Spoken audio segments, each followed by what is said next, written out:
வீடாக செல்வோம், தெரு தெருவாக சொல்லி ஸ்டாலின் அரசு, ஸ்டாலின் அவர்கள் வன்னியர்களுடைய விரோதி விரோதி விரோதி என்று வீடு வீடாக போய் பிரச்சாரத்தை மேற்கொள்வோம், வீடு வீடாக பிரச்சாரத்தை மேற்கொள்வோம். அடுத்த தேர்தலில் மானமுள்ள ஒரு வன்னியம் கூட உங்களுக்கு வாக்களிக்க மாட்டோம்.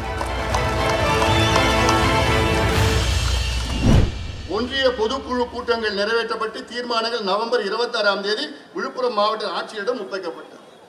ஆக இந்த நான் போனா இவ்வளவு பேசி இருக்கலாம், போயிட்டு இருக்கலாம்.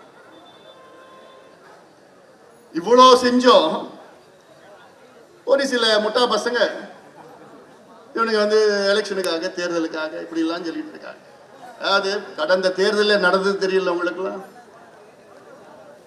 அன்றைக்கு எடப்பாடி பழனிசாமி முதலமைச்சராக இருந்த நேரத்தில் ஐயா என்ன சொன்னாரு, எங்களுக்கு ஒரு சீட்டு கூட வேண்டாங்க, வெத்து பேப்பர்ல நான் கையெழுத்து போட்டு கொடுக்குறேன், எங்களுக்கு வேண்டியது இந்த மக்களுக்கு வன்னியர்களுக்கு உள்ஒதுக்கீடு கொடுங்க, இதுதான் கேட்டேன், அது எதுவுமே வேண்டாம். தேர்தல் தான் எங்களுக்கு பெருசு கிடையாது, தமிழ்நாட்டின் வளர்ச்சி தான் எங்களுக்கு பெருசு. தமிழ்நாட்டில் அடக்கப்பட்ட, ஒடுக்கப்பட்ட, வஞ்சிக்கப்பட்ட, பின்தங்கியுள்ள மக்கள் முன்னேற வேண்டும். இது வன்னியர்கள் மட்டும் கிடையாது, அது போன்ற இருக்கின்ற மற்ற சமுதாயங்களும் முன்னேற வேண்டும் என்றுதான் எங்களுடைய நிலைப்பாடு. அதுதான் உண்மையான சமூக நீதி. முதலமைச்சர் இன்னைக்கு நான் முதலமைச்சர்கிட்ட கேட்கிறேன்,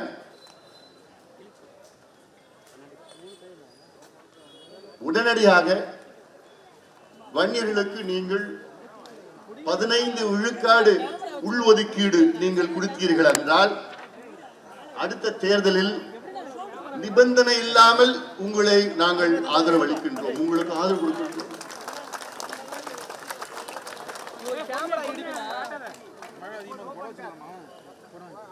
பதினைந்து விழுக்காடு கையெழுத்து போடுங்க, ஒட்டுமொத்த இந்த சமுதாயம் உங்களுக்கு ஆதரவு அளிக்கும். நிபந்தனை எல்லாம் வேண்டாம், எங்களுக்கு சீட்டு ஈட்டு எதுவுமே வேண்டாம், எங்களுக்கு உங்களால கொடுக்க முடியுமா?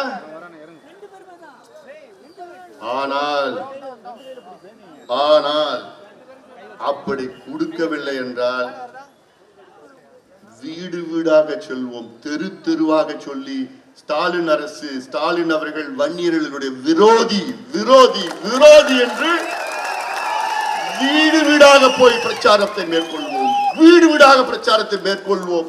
அடுத்த தேர்தலில் மானமுள்ள ஒரு வன்னியம் கூட உங்களுக்கு வாக்களிக்க மாட்டோம்.